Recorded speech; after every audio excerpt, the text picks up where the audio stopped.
Aquarians, happy new year to all of you. आप सभी को नव वर्ष की बहुत बहुत बहुत शुभकामनाएं। मैं प्रार्थना करती हूँ और आशा रखती हूँ कि ये नया साल आपके लिए, दुनिया के लिए, मेरे लिए, हम सब के लिए बहुत अच्छा रहेगा और हम सब ग्रोथ को देखेंगे, हीलिंग को पाएंगे और स्पिरिचुअली थोड़े से ज़्यादा अवेयर हो पाएंगे। अपनी स्पिरिचुअल जर्नी में आगे बढ़ेंगे, यूनिवर्स को, हायर पावर्स को समझ पाएंगे, उनसे जुड़ पाएंगे और यस, काइंडनेस को नहीं भूलेंगे इस साल। तो आई होप कि हम सब के लिए न्यू ईयर बहुत सारी खुशियाँ और ब्लेसिंग्स के साथ आए, क्योंकि जब हम यूनिवर्स से जुड़ते हैं तो वो हमारा बुरा कभी नहीं चाहता। ऑल राइट, तो इसी बात पे शुरू करते हैं आज की रीडिंग। लेट्स सी कि आज की ओवरऑल एनर्जी क्या है, क्या समझने की, सुनने की ज़रूरत है। 1 जनवरी 2026 को 111 पोर्टल है आज का और बहुत ही खूबसूरत सा दिन है। बहुत हाई वाइब्रेशंस पे जो है चीज़ें हैं। कहीं ना कहीं सबके दिमाग में एक न्यू बिगनिंग की थॉट प्रोसेस जो है वो चलता रहेगा आज के दिन, बिकॉज एनर्जी 111 की है। या तो एंडिंग पे चल रहा होगा दिमाग या न्यू बिगनिंग पे चल रहा होगा।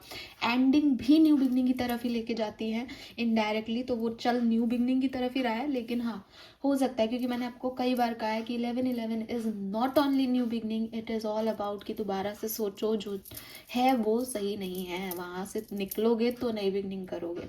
तो it is 111 today. Let's see universe आपको क्या गाइड कर रहा है। तो सबसे पहले देखूंगी आज के ओवरऑल डे की एनर्जी। थोड़ा सा शिद्दत से बनाती हूँ आज का वीडियो, क्योंकि 111 भी है और मेरी तरफ से आपके लिए पहला मैसेज है मॉर्निंग का। तो let's see, please universe, please divine power, please spirit guides, please give me the accurate message for sun moon Venus rising Aquarius. Please my guardian angel, please archangel, please spirit guides, please Green Tarama, please Narayan, please come and guide me for Aquarius. Thank you. Thank you. Please give me the message which are in our higher goods. Overall energy for 1st of January 2026. Wow, we have 5th house and the passion. सो बहुत ही प्यारा card. Number 7 की ऊर्जा, 4 की ऊर्जा, 3 की ऊर्जा, creativity की ऊर्जा। और अगर आप इस कार्ड को देखोगे तो यहाँ पे पेंट ब्रश रखी हैं और एक कैनवास है। अगेन वाइब्स वही है कि एक न्यू कैनवास आपको दिया गया है, पेंटेड वेल, और जो मर्जी है, जो पसंद करते हो कलर्स वो इसमें भर दो। तुम्हारी ज़िंदगी है, शुरुआत हो रही है। तुम चाहो तो रो के निकाल लो, तुम चाहो तो हंस के गुजार दो।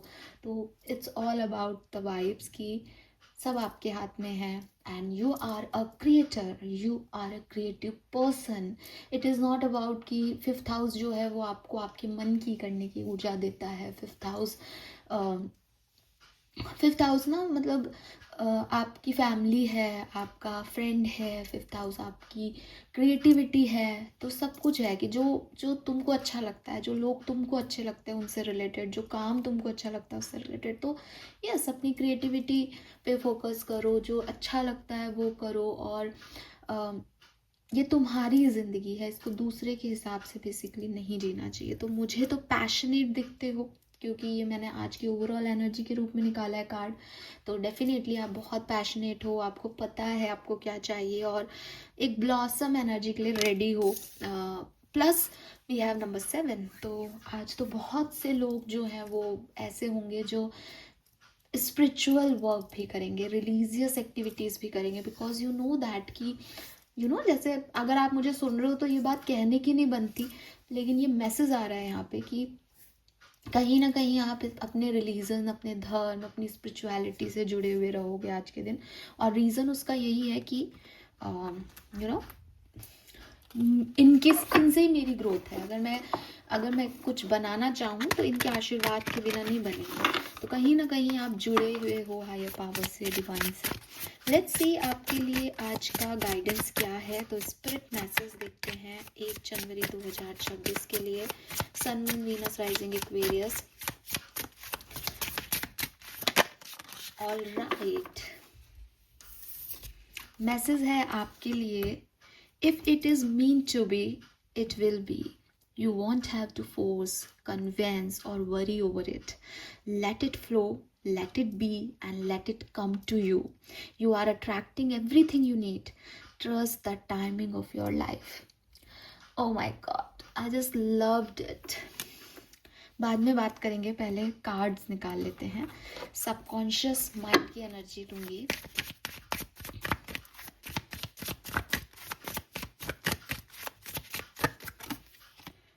Shadow dance. When you move shadow, you discover your rhythm. When you move shadows, you discover your rhythm. All right. Not bad. Beautiful. And एक लूंगी टैरो कार्ड आपके लिए आज.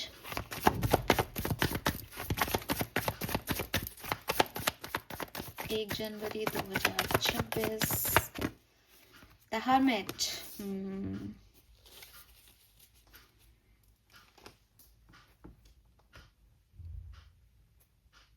ठीक है. ऑलराइट, देखो एक्वेरियस, यहाँ पे जो कलर ऑफ द डे आ रहा है वो आप कोई भी कलर पहने, बट लाइट कलर पहने, हल्के कलर पहने आज के दिन. बहुत ज़्यादा ब्राइट शेड्स आपको अवॉइड करने चाहिए आज के दिन. आई डोंट नो व्हाई, मुझे वो आंसर अभी नहीं मिल रहा है, लेकिन आप अगर कैनवास को भी देखोगे तो आप देखोगे कि बहुत पैशन की ऊर्जा है. Passion is all about brightness, कि मैंने अपना पैशन, है ना, पैशन को रेड से डिनोट करता है. लेकिन अगर आप इस कार्ड की वाइब्रेशन देखोगे, इसमें पर्पल है, पिंक है, और ना क्राउन चक्रास की एनर्जीज हैं. इसीलिए नंबर 7 स्पिरिचुअलिटी भी आ रहा है, कि आदमी पैशनेट तो है लेकिन मास एनर्जी में नहीं है, वो जुपिटर एनर्जी में है. और एक बार, आज तो गुरुवार भी है, बिल्कुल याद आ गया मुझे, तो जुपिटर एनर्जी ही एक्टिव है. तो वही चीज़ है कि ज़रूरी नहीं है कि कुछ तड़कता भड़कता ही जो है वो आपका पैशन डिनोट करे. आप बहुत काम सब्टल तरीके से ना, एक ऐसे भी आप जो है वो महसूस कर सकते हो कि yes I am happy. Happiness को डिनोट करने के लिए बहुत ज़्यादा दिखावे की या बहुत ज़्यादा इसकी ज़रूरत नहीं है. ब्राइटनेस की, ज़्यादा रोशनी से भी आंखें बंद होती है ना. तो शायद यूनिवर्स चाहते हैं कि आप उतनी लाइट रखो जितनी आपको ज़रूरत है, ताकि आप देख सको दुनिया को, ताकि आप एंजॉय कर सको जो आप कर रहे हो. ओवर डूइंग, अहम, या बहुत ज़्यादा फोकस, बहुत ज़्यादा लाइमलाइट, इससे भी आप थोड़ा सा दूर रहो. बहुत ज़्यादा शाइन भी आंखों पे पड़ती है तो नहीं खुलती आंखें. तो इसलिए ना लाइट शेड्स आ रहे हैं यहाँ पे. और नंबर की अगर मैं बात करूँ तो देखो, यहाँ पे नंबर 9 है, नंबर 7 है, नंबर 5 है, नंबर 3 है, नंबर 1 है, नंबर 10 है, नंबर 28 है, 36 है, 32 है, और 5 है. ठीक है, ये नंबर मुझे यहाँ आपके लिए सिग्निफिकेंट दिख रहा है. अब अगर मैं गाइडेंस की बात करती हूँ एक्वेरियस, तो देखो, सबसे पहला तो मैंने आपको ये कार्ड पढ़ा, शायद आपको समझ में आ गया होगा. क्या समझ आया इस कहानी से?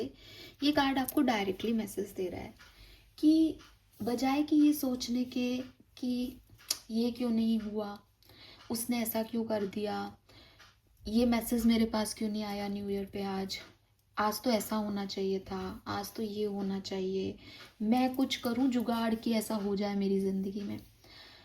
आपको ये समझना होगा कि उसकी मर्जी के बिना इस दुनिया में एक पत्ता भी नहीं हिलता.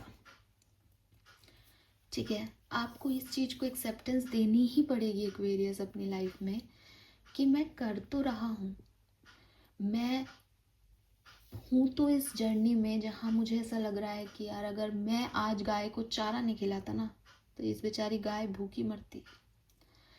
लेकिन मैं इस बात को कैसे नहीं मानूं कि अगर मान लो आज मैं घर से नहीं निकलता, या आज मुझे कोई और काम हो जाता, तब भी ये गाय जो है वो नहीं जिंदा रहती या बेचारी भूखी मरती. नहीं, शायद कोई और इसको खाना दे देता. तो जो भगवान, जो ईश्वर, जो अल्लाह एक छोटे से परिंदे का, एक गाय का, मतलब आप मानो तो जंगल में रहते हुए जीवों का गुजर बसर कर रहा है, जब उन्होंने उनका ध्यान रख रखा है कि ये क्या खाएंगे इस जंगल में, और चिड़िया है क्या पिएगी इतनी ठंड में, कहाँ बैठेगी बेचारी, जब उन्होंने उसका सोच रखा है तो आपका और मेरा भी सोच रखा है। तो हम लाइफ को ना, हमें बहुत कॉन्फिडेंस देने के लिए हमें लाइफ का ये सिनेरियो दिखा दिया गया कि बेटा तू कुछ भी कर सकता है और तू चाहे तो अपना दुनिया बदल सकता है। तो मोटिवेट करने के लिए लोगों ने ये कहा, जो कि सही भी बात है और हमें उसकी ज़रूरत भी थी। लेकिन जब हम एक स्पिरिचुअल चैनल पे बैठे हैं तो कहीं ना कहीं हम लोग सब समझ रहे हैं, हम लोगों ने सब ने दुनिया इतनी तो देख ही ली है कि हम समझ पाएँ कि काफ़ी चीज़ें हमारी लाइफ में हमारे कंट्रोल में नहीं थी। तो ये माने कि ज़िंदगी में होने वाला हर सिचुएशन, हर परिस्थिति कोई ना कोई कार्मिक इफ़ेक्ट का नतीजा होती है। कुछ लोग आपकी ज़िंदगी में आते हैं चले जाते हैं, कुछ लोग आपकी ज़िंदगी में आते हैं चले जाते हैं फिर से आ जाते हैं, कुछ लोग आपकी लाइफ से चाहे कैसी भी परिस्थितियाँ हों कभी नहीं जाते। ये सब लिखा हुआ है, ये सब रिश्ते हमें मिले ही इस तरीके से हैं कि आप ये कह दो ना कि हाँ साहब माँ बाप कहीं नहीं जाते, आप कमेंट सेक्शन में आपको 4 लोग कह देंगे कि माँ बाप सबसे पहले उन्होंने ही छोड़ा हमें। रिश्ते नहीं आपके अपने हैं, वो बुआ हो सकती है, वो चाचा हो सकते हैं, वो मौसी हो सकते हैं, मौसा हो सकते हैं, वो भाई हो सकता है, बहन हो सकते हैं। रिश्तों की बात नहीं है यहाँ पे, बात है कि आपके साथ कौन खड़ा रहेगा। ये किसी के लिए बुआ हो सकता है, किसी के लिए मौसी हो सकता है, किसी के लिए माँ हो सकती है, किसी के लिए पापा हो सकते हैं। ये सबके लिए अलग अलग हो सकते हैं, सबके लिए सेम हो सकते हैं, लेकिन रिश्तों की बात नहीं है, उस सोल की बात है जो आपसे निभाने आई है इस जन्म में। और कुछ सोल्स हैं जो आपसे नहीं निभा सकती, जिनका और आपका कार्मिक पैटर्न इतना नहीं था, या वो आपसे कुछ ऋणी थी या आप उनसे ऋणी थे, जो आए आप तक पहुँचे, आपको लेसन दिया और अपना कर्मा पूरा करके चले गए। एंड सेम एज यू, आप भी दूसरों की लाइफ में यही रोल प्ले कर रहे हो। तो बजाय इससे परेशान होने के कि अब आगे क्या होगा, वो आएगा या नहीं, वो आएगी या नहीं, ये होगा या नहीं, आप यूनिवर्स को सरेंडर करना सीखें और ये चीज़ समझें कि जो मेरा है वो कोई नहीं ले जा सकता। जब मैं नई नई जॉब में आई थी, मतलब आप माने कि बहुत टाइम हो गया तो उस पर्टिकुलर टाइम पे एक हेड थे, उन्होंने मुझसे ये बात कही थी। उन्होंने कहा था कि अगर ये पैसा कोई चोरी भी कर लेना तो कोई मेरी किस्मत चोरी नहीं कर सकता, मैं फिर कमा लूँगा अगर मेरी किस्मत में है तो। और अगर मेरी किस्मत में नहीं है ना कि अब मुझे नहीं कमाना मुझे, तो मैं चाहे कितने भी हाथ पैर मार लूँ ना, मैं नहीं कमा पाऊँगा। ऐसा नहीं है कि झोपड़पट्टी में बैठ के कोई व्यक्ति सपने नहीं देख रहा, ऐसा नहीं है कि वो मेहनत नहीं कर रहा, वो आपसे और मुझसे ज़्यादा मेहनत कर रहा है, लेकिन वो इस प्रारब्ध को लेके आया है कि वो इतना मेहनत पे भी उतना ही कमाएगा। और हो सकता है कि टाटा बिरला अंबानी ने भी मेहनत की हो अपने टाइम पे, डेफिनेटली हार्डवर्क से ही मिलता है, बैठ के कुछ नहीं मिलता है ज़िंदगी में, लेकिन वो भी लिखवा के लाए थे इसलिए वो टाटा बन गए, वरना मेहनत और भी कई लोग कर रहे हैं।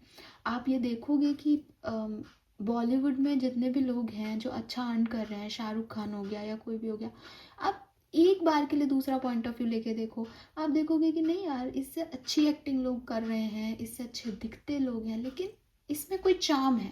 वो चार्म क्या है? वो चार्म उसके प्रारब्धों का है, वो चार्म है कि हाँ वो ये सब लेके पैदा हुआ था, उसके पास ये लक है और उसने उसी डायरेक्शन में मेहनत की, तो करता भी वही, कर्म भी वही, तो फिर आउटकम तो आएंगे ही। तो यूनिवर्स आपको ये कह रहे हैं कि जो आपका है वो कहीं नहीं जाएगा, वो अपने आप तक आ जाएगा। इसको जैसे ये चल रहा है उसके फ्लो में चलने दो, ज़्यादा दिमाग इसमें मत खर्च करो, just trust the timing. Trust करें, जब यूनिवर्स आपकी तरफ लेके आया है, किसी को कुछ हुआ है, अगर उसकी जर्नी आपके साथ और होगी तो फिर कुछ ना कुछ होगा। आप कुछ भी मत करो, आप इसमें डिस्टर्ब मत हो, ठीक है। दूसरी चीज़, लोगों की मत सुनो, ठीक है, लोगों की मत सुनो। देखो पैशन और 5th हाउस की बात आते ही एक बात आ गई थी कि जो तुम्हारी इच्छा वो करो, ठीक है। तो यहाँ पे अगर कुछ लोग आपको आपकी लिमिटेशंस याद दिलाते हैं, कुछ लोग आपको कह रहे हैं यार ये तू नहीं कर सकता, या पागल है क्या, इन चीज़ों में करेगा क्या, या कोई कंपटीशन है, आपको लग रहा है नहीं नहीं नहीं ये मेरा कंपटीशन नहीं है, तो मेरे अपने लोग हैं, ऐसा नहीं होता। ठीक है, तो आपका आपके साथ क्या होगा वो आपको नहीं पता, लाइफ इज़ अनसर्टेन। लेकिन आप जो खुद के लिए चाहते हैं उसकी तरफ ध्यान देना आपके लिए बहुत ज़रूरी है, बजाय इसके कि लोग क्या कह रहे हैं, लोग क्या सोच रहे हैं, लोग क्या चाहते हैं आपसे। ठीक है, आपको अपनी ओन लिमिटेशंस जो हैं वो तोड़नी होंगी, आपको अपना ओन बिलीफ सिस्टम बदलना पड़ेगा, आपको थोड़ा सा चेंज होना पड़ेगा। और नंबर 7 स्पिरिचुअलिटी का नंबर ही यहाँ इसलिए आ रहा है, और 5 नंबर भी इसीलिए आ रहा है यहाँ पे शायद, कि चेंज को आपको, मतलब आपको ना यूनिवर्सल फोर्स, यूनिवर्सल प्रिंसिपल्स को जानने और सीखने और समझने की ज़रूरत है। Then we have shadow dance. Shadow dance कह रहा है that when you move shadows you discover your rhythm। shadows क्या है? आपका सबकॉन्शियस माइंड। सबकॉन्शियस माइंड मतलब आपके फियर्स, आपकी सोच, आपका बिलीव सिस्टम। जब आप इससे निकलोगे तो अपने आप आपको समझ आ जाएगा दैट लाइफ किस फ्लो में बह रही है। अभी क्या है, नहीं, अगर वो चला गया तो फिर ये तो ऐसा हो जाएगा, वैसा हो जाएगा, मैं क्या करूँगा, मैं नहीं रह पाऊँगा, मम्मी को याद आ रही है, या कोई भी सिचुएशन है, कोई भी जॉब है, ये बिगड़ कैसे गई, मैंने तो इतनी मेहनत की इस पे, इन सब चीज़ों में चल रहा है। तो ये सब क्या है, ये आपके डर हैं। ये डर है कि अब आगे क्या होगा, इतनी मेहनत करने पे भी ये नहीं मिल रहा, तो फिर अब मैं क्या ही कर पाऊँगा। ये सब आपका सबकॉन्शियस डर है, ये सब शेडो है आपकी, आपकी परछाई बन के आपका पीछा कर रहा है। अरे तूने इतना मेहनत किया, तेरे को ये नहीं मिला, अरे तूने उस इंसान से बात की, वो चला गया तेरे को छोड़ के। तो ये सब चीज़ें क्या है, ये आपके डर है, आपका पीछा नहीं छोड़ रहे।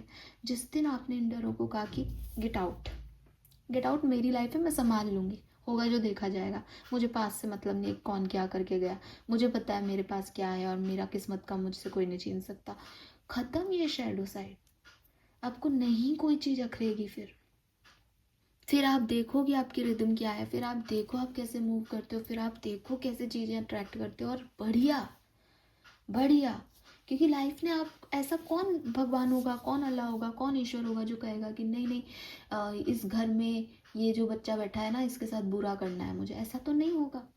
सब आपका प्रारब्ध है। तो अगर आप अच्छे, आपने अपनी बिलीफ सिस्टम अच्छा किया, तो आप नेगेटिविटी को भी पॉजिटिविटी से देखोगे कि अच्छा हुआ टॉक्सिक लोग चले गए, कि अच्छा हुआ ये सिचुएशन बदल गई, बोरियत हो गई थी मुझे, तो अब कुछ नया ट्राई करूँगा। कहानी तो वही है आपकी, चीज़ें जा ही रही हैं, बस सोच बदलने से आपकी तो दुनिया ही बदल गई है। तो बस वही है कि वो जो शेडो आप लेके बैठे हो ना पास्ट का, उसको थोड़ा सा आपको दूर करना है। और 1 तारीख से अच्छा दिन नहीं मिलेगा ये सब करने का। ठीक है, एनलाइटमेंट की ज़रूरत है एक्वेरियस। हर्मिट की एनर्जी कहती है कि थोड़ा सा ना आत्म आंकलन करो। ऐसा तो नहीं उन चीज़ों के पीछे भागे जा रहे हो, डर आपसे जीत रहे हैं और आपको समझ नहीं आ रहा कि मेरी लाइफ कहाँ जा रही है, ना चाहते हुए भी आप वो बन रहे हो जो आप हो ही नहीं। थोड़ा सा खुद के साथ बैठने का टाइम है। अब देखो आज 1 तारीख है, मैं आपको खुद कहूँगी, आपके लिए हर्मिट की एनर्जी भी आई है। कोशिश करें, चाहे 5 मिनट के लिए, चाहे यूट्यूब पे वीडियो लगाएं चाहे नहीं लगाएं, 5 मिनट के लिए आप अपने दिमाग को शून्य पे लेके आएंगे एक्वेरियस। डेली 24 घंटे में से सिर्फ 5 मिनट्स कह रही हूँ मैं आपको। जब भी रात को सोते टाइम, सुबह उठते ही सिर्फ 5 मिनट, आपके दिमाग में कोई थॉट नहीं होना चाहिए, ना अपने लिए ना किसी और के लिए। आप ज़ीरो पे आएंगे। वो शून्य अवस्था ही आपकी हीलिंग है। अगर आप 5 मिनट भी उसको डेली प्रैक्टिस कर लेते हैं, तो मैं आपको वादा करती हूँ कि 2026 का जब एंड हो रहा होगा ना, तो आप जिन चीज़ों से आज बहुत अफेक्ट हो रहे हो और परेशान हो रहे हो ना, ये चीज़ें आपको अफेक्ट करना बंद कर देंगी। ये शून्य की स्थिति को पाना ही असल मेडिटेशन है। तो अगर आप ये कर पाएँ तो ये भी आपके लिए बहुत अच्छा होगा। ठीक है, this is all for you Aquarius. Hope ये आप सबसे रेजोनेट होगा। आज का दिन बहुत अच्छा है। अपने पैशन को फॉलो करें, खुद पे फोकस करें, अपने डरों को, ऐसी चीज़ों को जो आपको कह रही है कि ये नहीं है, वो नहीं है, इन सबको निकाल दें अपनी लाइफ से। क्योंकि जो आपका है वो आप तक ज़रूर पहुँचेगा, चाहे यूनिवर्स उसको कैसे ही पहुँचाए, वो आपका ही है और आपका ही रहेगा। किसी की हिम्मत नहीं है, कोई ब्लैक मैजिक, कोई नज़र, कोई काम नहीं करेगी जब जो चीज़ें आपके लिए बनी है वो आप तक पहुँचेंगी। All right, thank you, bye bye.